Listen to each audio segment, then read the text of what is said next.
नहीं, फिर आप भी गांव ग्रामीण परिवेश से हैं, मैं भी वहीं से हूँ। एक मैसेज आता है हमारे गांव देहात में, उस कम्युनिटी के लिए एक मैसेज आता है। उन्होंने मैसेज देने की कोशिश की बीजेपी ने, और वो भी आखिरी वक्त में ज्यादा, कि दलित चेहरा, महिला है, दलित हैं तो शोषण हो रहा है, सब कुछ तो भूपेंद्र सिंह हुड्डा कर रहे हैं, फ्री हैंड दिया हुआ है। तो एक मैसेज दिया कि ये जो धड़ा है ना, ये जो जो तबका है ना, इसको दरकिनार कांग्रेस पहले भी करती रही है।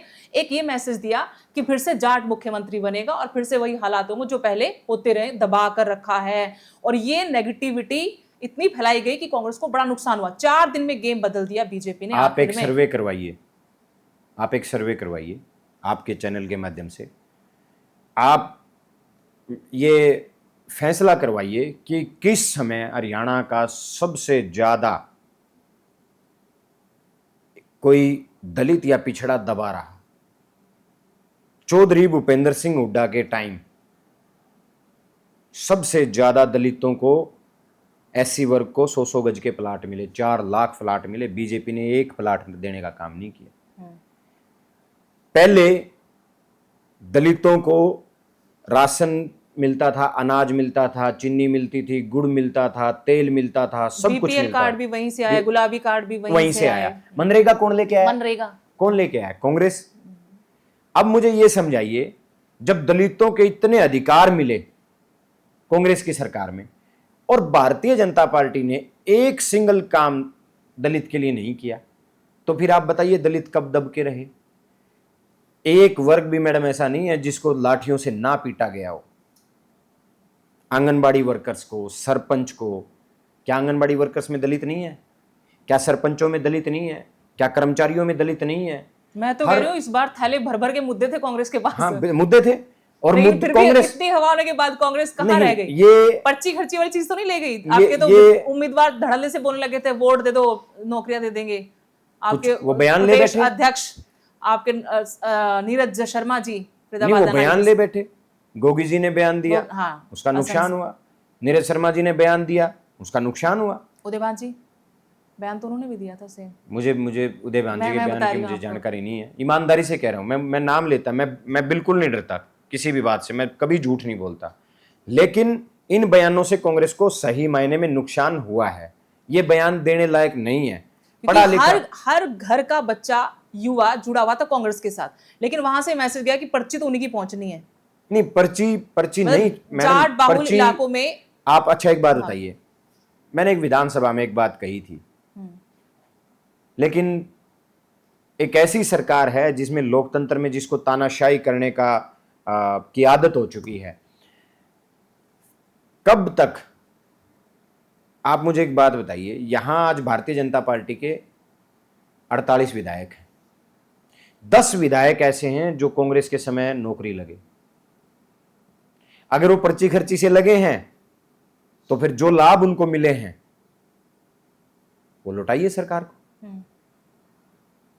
मानते हैं ना आप? मैंने 2-3 विधायकों से भी पूछा कि भाई, अगर आप कहते हो हुड्डा साहब के टाइम में पर्ची खर्ची चलती थी, तो फिर आप किस चीज से लगे हो? कौन सी ऐसी पर्ची थी जिसकी वजह से उनको नौकरी मिली? उसका फैसला होना चाहिए। कहीं कभी भी ना कोई पर्ची चली, ना कोई पर्ची चल सकती। पढ़े लिखे बच्चों को हमेशा रोजगार मिला।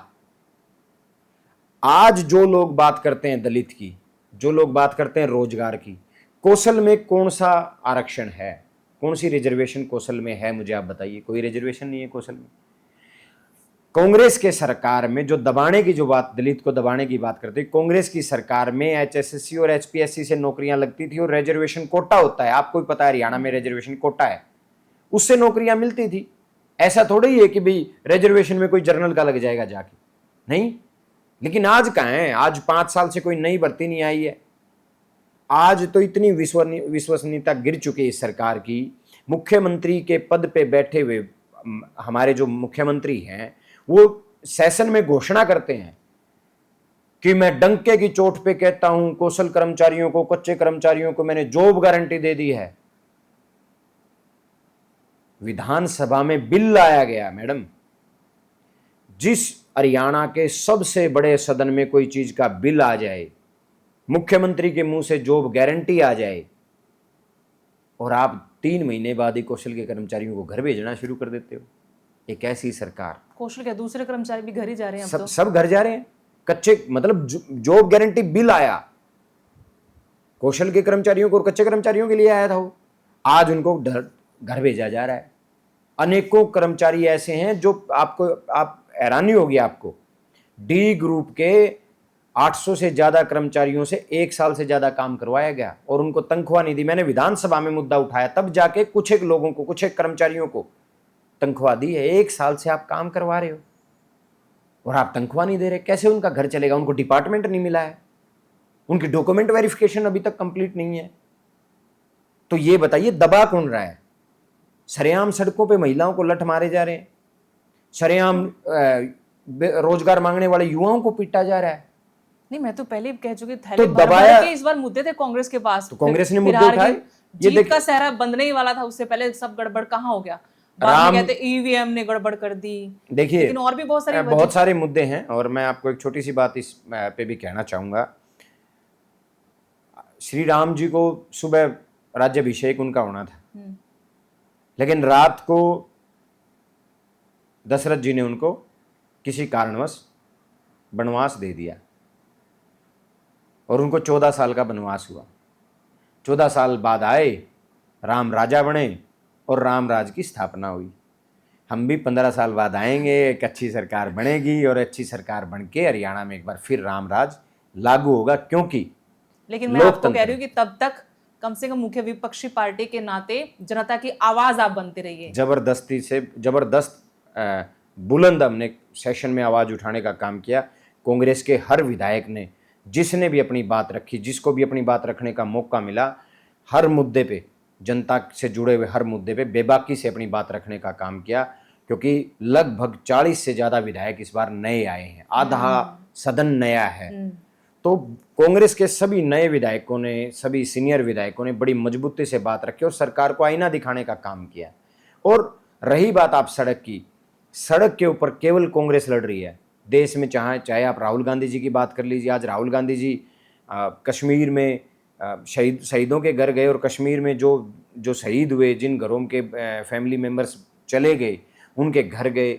हर तरीके से कांग्रेस मजबूती से विपक्ष की आवाज़ को बुलंद करने का काम किया जा रहा है। चाहे आप लोकसभा की बात कर लीजिए, बट हाँ, हम एक ऐसी पार्टी से, हम एक ऐसी सरकार से लड़ रहे हैं जिनको सच्चाई सुननी पसंद नहीं है। या तो उनका माइक बंद कर दिया जाता है या उनको बैठा दिया जाता है, लेकिन संसद से लेकर के, विधानसभा से लेकर के सड़क तक कांग्रेस हरियाणा की आवाज़ को बड़ी मजबूती से उठाने का काम करेगी और आपको इस बात का एहसास भी होगा।